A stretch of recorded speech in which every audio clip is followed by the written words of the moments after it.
Em nosso estudo de hoje, a lição 8 do livro Palavras de Emmanuel tem como título Ciência e Cientificismo. O concurso científico é sempre útil quando oriundo da consciência esclarecida e da sinceridade do coração.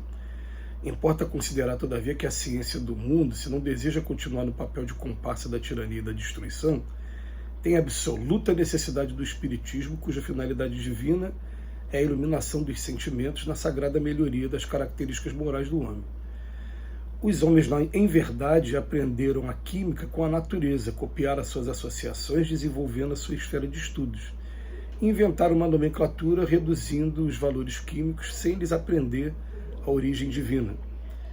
Desde o ponto inicial de suas observações, a física é obrigada a reconhecer a existência de Deus e seu divino atributo. Para demonstrar o sistema do mundo, o cientista não recorreu ao chamado eixo imaginário. Basta essa incógnita para que o homem seja conduzido a ilações mais altas no domínio transcendente. As criaturas têm notícias muito imperfeitas do universo em razão da exiguidade dos seus pobres 5 sentidos. É por isso que o homem terá sempre um limite nas suas observações da matéria, força e movimento, não só pela deficiência de percepção sensorial, como também pela estrutura do olho, onde a sabedoria divina delimitou as possibilidades humanas de análise de modo a valorizar os esforços e iniciativas da criatura. A ciência esclarece que a energia faz o movimento, mas a força é cega. A matéria não tem características de espontaneidade. Só na inteligência divina encontramos a origem de toda a coordenação e de todo equilíbrio, razão pela qual, nas suas questões mais íntimas, a física da Terra não poderá prescindir da lógica de Deus.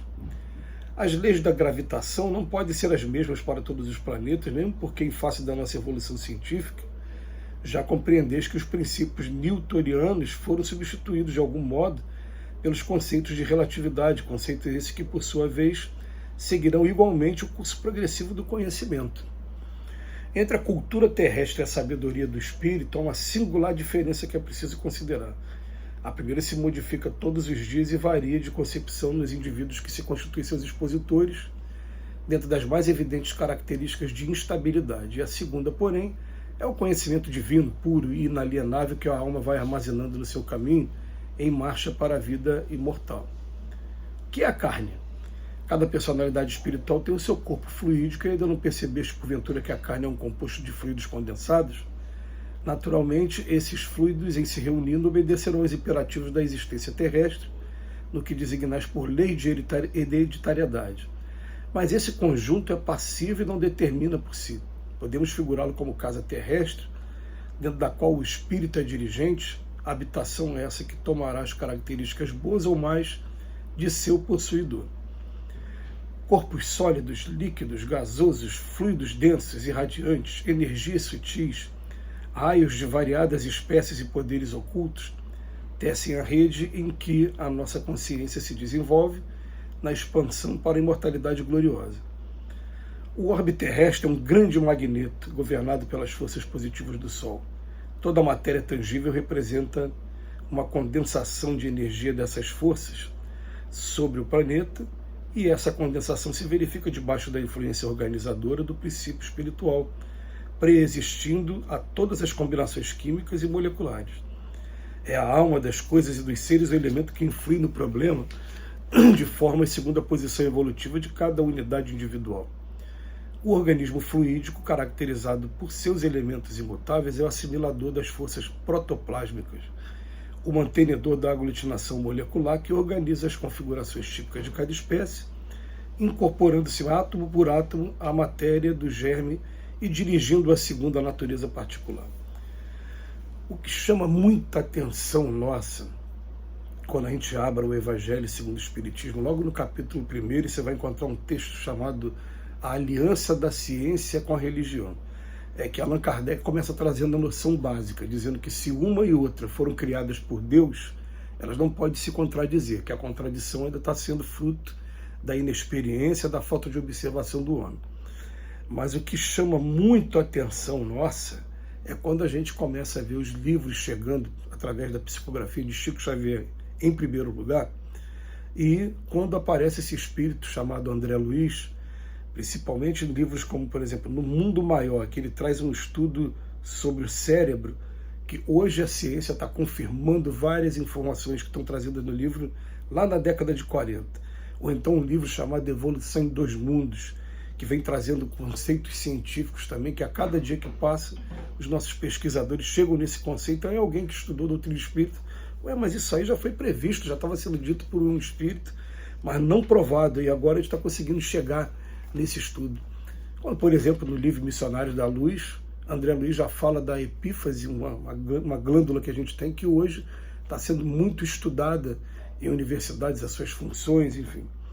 Então a gente vai encontrar aqui no texto do Emmanuel hoje uma frase que às vezes algumas pessoas podem até ficar incomodadas com ela, mas ele vem dizer para a gente o seguinte: vem que a ciência do mundo, se ela não desejar continuar no papel de comparsa da tirania e da destruição, porque a ciência parece que, né, vão desenvolver uma arma biológica, uma arma química, uma arma de destruição em massa, uma coisa sempre para querer competir, sempre coisa de destruição. Ele fala, tem absoluta necessidade do espiritismo. O espiritismo, ele é ciência em primeiro lugar, mas ciência tratando de assuntos que até aquele momento a nossa ciência que não tinha acesso, e os espíritos vêm falar, olha, vai ter um dia que vocês vão conseguir descobrir a matéria em estados bem mais sutis e como elas são manipuladas. Essas matérias são manipuladas pelos espíritos. O mundo espiritual preexiste ao mundo material e é o mundo principal. Tudo que está acontecendo aqui no mundo material está sendo estimulado pelos espíritos. Então o que acontece? Você pegou ali a matéria que a gente conhece, a nossa tabela periódica começa com hidrogênio. Ele tem apenas um elétron, um próton e um elétron, esse átomo de hidrogênio, né? Então bota ali próton e nêutron no meio e o elétron como se estivesse na órbita dele aqui, fazendo o movimento. Você colocou um átomo do lado do outro, essa lei de atração, na verdade, quem impulsionou foi o lado espiritual, não foi o lado da matéria. Mas colocou um junto do outro, vai H2, começa a ter as combinações todas. Os espíritos vêm dizer para a gente hoje que a nossa tabela periódica começa pelo hidrogênio, mas que a deles lá do outro lado começa por um elemento que é o primitivo, é o fluido cósmico universal. Na verdade, a tabela periódica do mundo espiritual, esse é o elemento número 1 e é o único. Ele que vai sendo combinado com ele mesmo, duas moléculas, dois átomos já formou uma molécula. Aí vai 3, 4, 5, conforme você vai juntando, você vai tendo todas as variações materiais que a gente tem aqui. A nossa ciência já está chegando nisso já há bastante tempo. Desde o Bósforo de Higgs, lá na fronteira da Suíça com a França. Desde da década passada. Mas a gente vai descobrir que o espírito está sempre coordenando tudo. Então, a gente vai descobrir, por exemplo, que o vegetal continua tendo também esse mesmo magnetismo, o animal tem o seu magnetismo também, e assim como se falou no texto aqui que a Terra é um grande magneto controlado pelo Sol, nós temos magnetismo na gente.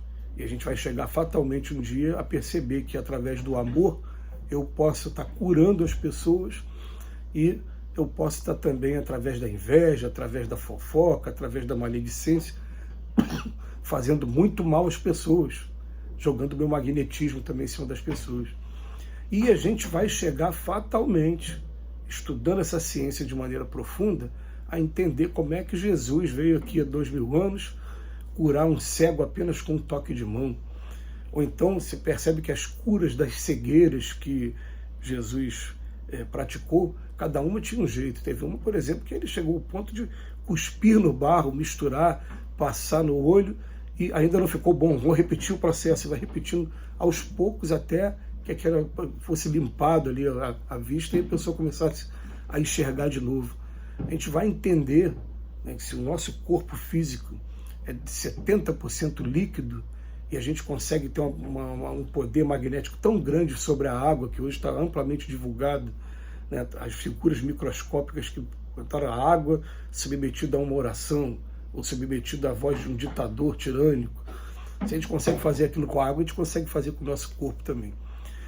Quando a gente conseguir juntar a ciência do espiritismo, a ciência da Terra, a gente vai ter grande progresso na história da humanidade. Que Jesus nos abençoe hoje e sempre.